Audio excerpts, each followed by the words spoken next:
How to walk from the United States to Russia. Imagine you wanted to travel from Alaska to Russia. Most people would fly, with the shortest flight from Anchorage taking about 6 hours. If you had more time and were feeling adventurous, you could go by boat. Or you could simply walk. This is what humans and animals did over 20,000 years ago, working their way up from Asia to Siberia, then crossing over to North America. The Bering Strait is a narrow strip of ocean between Alaska and Russia. Its narrowest point is only about 88 kilometers wide, and in this small expanse of water is an ancient land bridge, known as Beringia. This land bridge can still be crossed in midwinter when the ice is frozen. However, this is a challenge for the seriously adventurous. The ice can be unstable in some places, and a misstep could see you fall into minus 45 degrees centigrade waters. Even if you do make it across, you could be arrested for failing to comply with strict Russian immigration laws. Getting permission to land on Russian land is notoriously very difficult to arrange. However, it has been done, as recently as 2006, but more on that later. First, let's go way back to the Ice Age and look at the first crossings.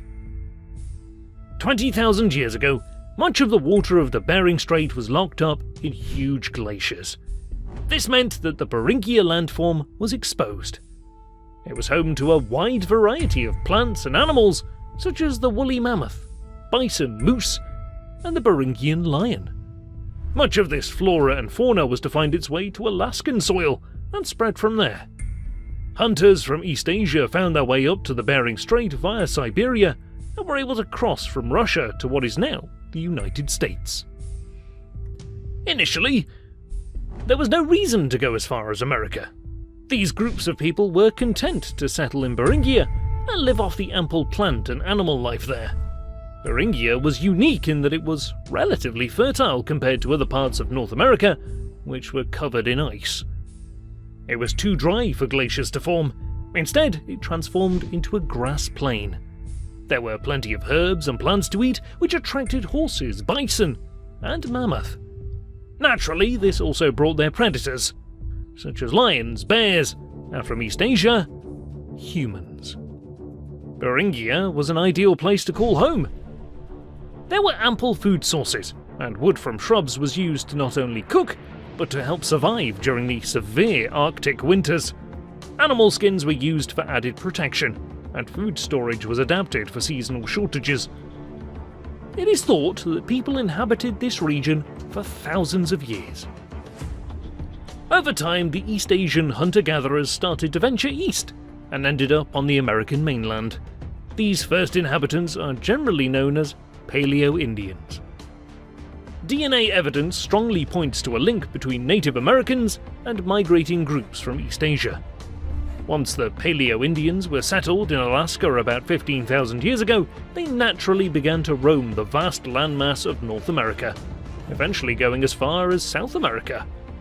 At least 4 distinct lines of ancestry can be traced, from current Native Americans and South Americans to people from East Asian regions.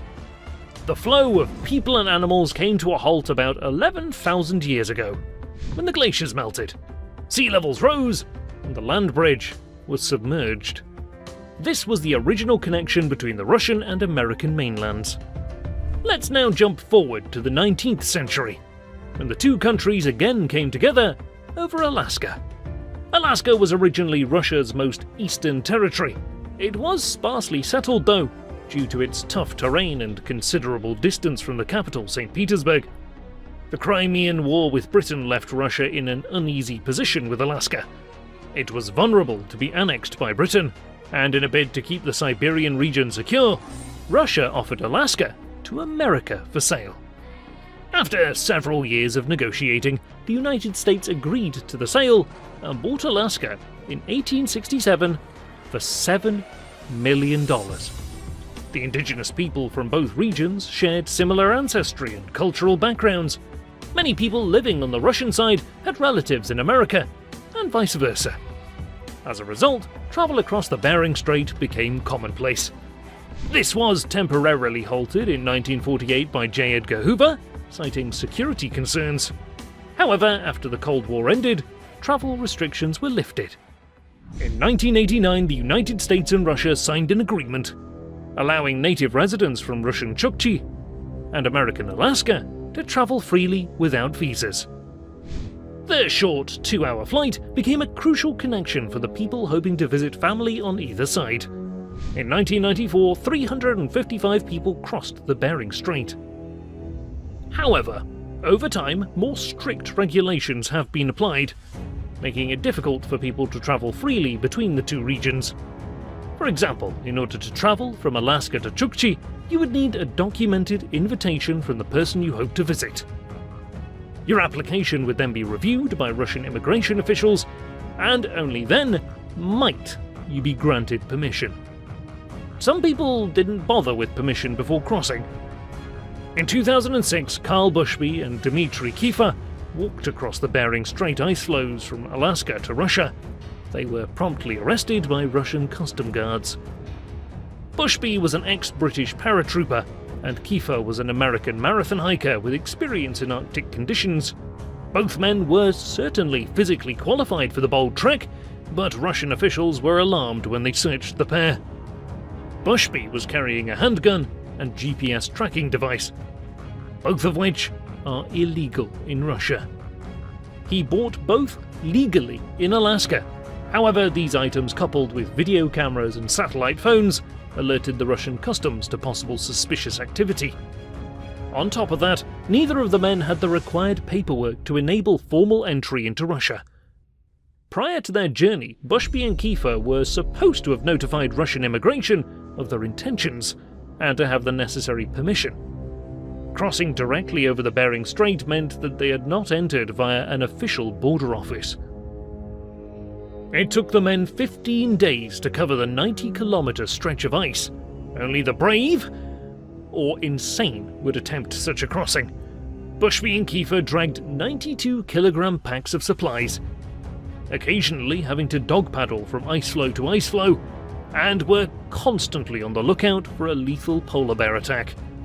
In 1998, Russian endurance skier Dmitry Shparo and his son opted for a faster way of crossing, on skis. It was their third attempt, and after 21 arduous days, they arrived at Cape Thompson in Alaska. Things had been going well, until a massive polar bear ripped open their tent, disturbing their beauty sleep. Shparo fired his gun, and the surprised bear left them alone. And in 2012, Korean mountaineer Hong Sung-tak showed everybody how to do it. He led a team to walk across the Bering Strait in an incredible 6 days. Mind you, this was probably a piece of cake, as he'd previously climbed Mount Everest and ventured to the North and South Poles. A walk in the park for Hong Sung. The Bering Strait remains one of the world's most important points of evolution and human migration. And just as they did some 15,000 years ago, people are still attracted to the challenges of walking from country to country on ice.